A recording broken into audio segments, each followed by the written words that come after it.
Hello， 大家好，我是威力。你們桌上或是床頭櫃現在應該都有放一顆無線充電座吧？沒有的話，真的要試試看啊！你看現在就連 Android 都已經開始支援磁吸無線充電，就可以知道這個功能呢對整個手機產業影響有多大啊。那我自己現在是已經離不開無線充電了，不管是行動電源，還是我的工作桌、床頭櫃，甚至是我的車上，通通都已經可以磁吸無線充電了。那無線充電最大的好處呢，第一個就是可以讓那些雜七雜八的線材直接消失，保持環境的整潔。第二呢，就是超級方便而且帥氣，單手放上去就開始充電，要出門的時候也是单手一拿就可以走了，不用在那邊低頭双手拔線，真的是用過之後就回不去。不過现在如果要挑選一個適合自己的無線充電器，要注意的細節真的變很多，主要是因為 Apple 把無線充電的功率提高到了25瓦，所以市面上的規格標示也变得越來越複雜。從大家原本就很熟悉的 MagSafe 到後來常見的氣2，再來就是最近越來越常聽到的氣 2.2。所以今天這一支影片呢，我會先稍微聊聊什麼是氣 2.2， 還有在挑選 Apple Watch 充電配件的時候比較容易忽略的地方。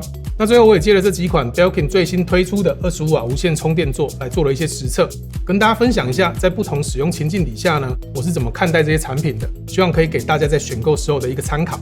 好，那我們就直接開始吧。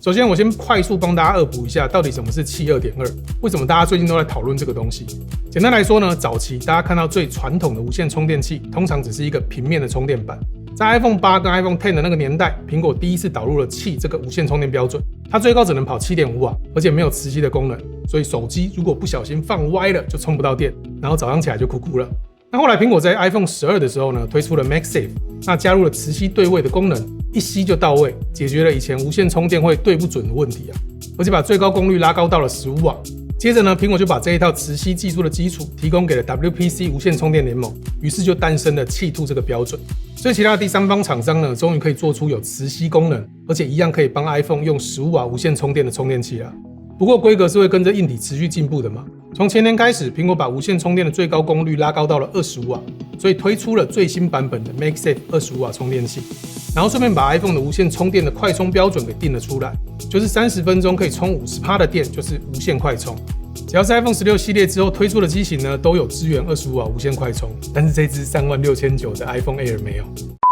那為了應對這個速度上的升級呢， WPC 無線充電聯盟也跟着推出了支援25瓦輸出的無線充電標準，也就是現在大家常聽到的氣 2.2。有些廠商會標示為氣2 25瓦，那看起來比較直覺，但這兩個名稱呢，指的都是同一個標準。那很多人會問 MagSafe 25瓦跟氣2 25瓦有什麼不一樣？那到底該怎麼選呢？以目前來說 ，MagSafe 25瓦只有 Apple 自家在用，它並沒有跟以前的 MagSafe 15瓦一樣授權出去給第三方的廠商使用。所以如果你堅持要用原廠的 MagSafe 25瓦的話，那你就只能去買蘋果那一條白色的充電線，然後去找可以把這條線塞進去的立架來搭配，那選擇當然就會少很多。那氣2 25瓦呢，因為標準越來越普及嘛，第三方的廠商就可以做出各種不同的設計，所以會有越來越多的產品可以選擇，而且價格也會相對比較便宜一些。所以如果是給我選的話呢，我會優先選擇有氣2 25瓦認證的產品。不過在這邊要跟大家提醒一下，現在市面上也會有一些氣2的產品，號稱可以無線快充，但是它其實是沒有經過 WPC 授權的破解版。那這一類的產品呢，我就不建議購買，畢竟這是要拿來充電的裝置，影響可大可小，大家還是注意一下比較好。那要分辨的方式其實很簡單，就是要看它的包裝或是產品上面有沒有官方的氣2標章。那只要認明這個標章，通常在充電的穩定度還有安全性上面才會有比較保障。好，聊完了手機的氣 2.2， 那我們來聊聊另外一個大家在挑選時更常遇到的問題。現在大家買無線充電器，通常不只是為了手機嘛，大家會挑選那種2合1或是3合1的磁吸充電座，想要一次把 iPhone、Apple Watch 還有耳機的充電問題全部解決，讓桌面看起來更乾淨。那既然是選擇這種多合1的產品，那除了手機端的規格要對以外， Apple Watch 的充電部分呢，其實有一個大家絕對不能忽略的重點。我會強烈建議大家在挑選的時候，一定要直接確認產品有沒有拿到蘋果官方的 Made for Apple Watch 的認證，因為這是目前唯一由蘋果官方授權的技術標準。這不只是為了充電穩定的問題而已，那更重要的是呢，你不用擔心因為電流不穩定去傷到手錶的電池。不過也是要特別注意一下，這跟氣2一樣，現在市面上也有不少第三方的廠商會宣稱自己的 Apple Watch 充電座上面有支援快充，但實際上很多都是使用所謂的破解版晶片。那這類產品最危險的地方就是你把手錶放上去，它確實可以充電，但它其實並沒有真的通過蘋果官方的認證協議。除了充電效率完全沒有保障之外呢，長期下來對手錶的電池健康度可能也會有不好的影響。所以我自己覺得，既然都已經買了 Apple Watch 跟 iPhone 了，那在充電器這種每天都要使用的配件上面呢，我還是會傾向選擇規格標示比較清楚，而且確實有取得官方認證的品牌，用起來會比較安心一點。所以簡單來說呢，買這一類多合一的無線充電產品，最重要的一件事情就是要看認證，不管是Qi 2還是 Made for Apple Watch 都一樣啊，這個是絕對不能忘的。最主要的原因呢，當然就是因為無線充電最怕的就是熱。那只要發熱的話，不只是會讓無線充電變慢，長期下來也會影響到電池健康度。那如果你想要取得Qi 2 25瓦的認證呢，就必須要通過嚴格的熱性能測試。那更不用說 Apple 自家的 Made for Apple Watch 的認證啊，這個就是有認證的最大價值之一，安全性的保障。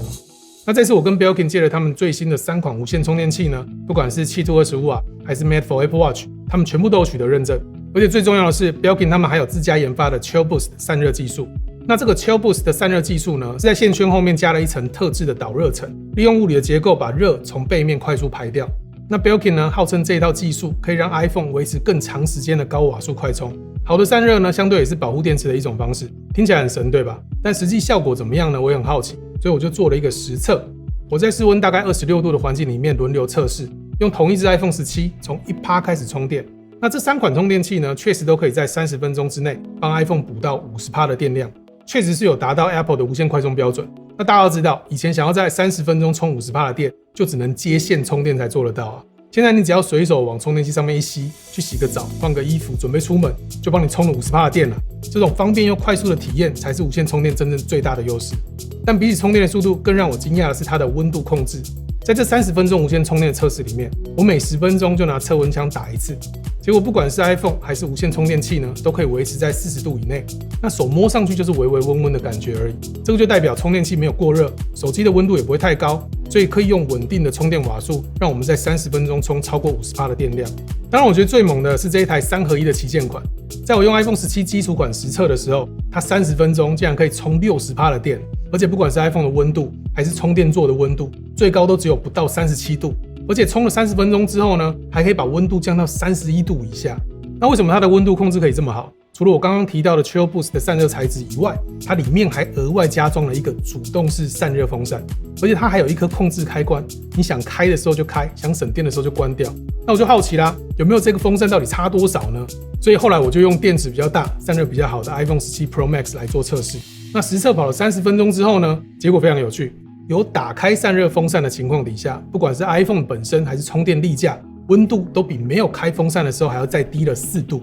而且有開風扇的時候呢，最高溫度還控制在35度以下，30分鐘一樣可以幫 iPhone 17 Pro Max 充超過50%的電，比沒有開風扇的時候還要多充了5%的電呢。而且也聽不到什麼風扇聲，表現非常好。那除了充電的效果好之外，我要特別稱讚一個設計的細節，就是它的底座呢有特別的加重設計，這個非常重要啊。市面上很多無線充電座，就算是多合一的也一樣，單手拔手機的時候呢，整個底座就會跟着被抬起來，變成要雙手一起用才比較好拿。但這一台不會，因為它底座夠重，所以它只要單手輕輕一抬就拿下來了。這種細節真的是用過才會注意到啊。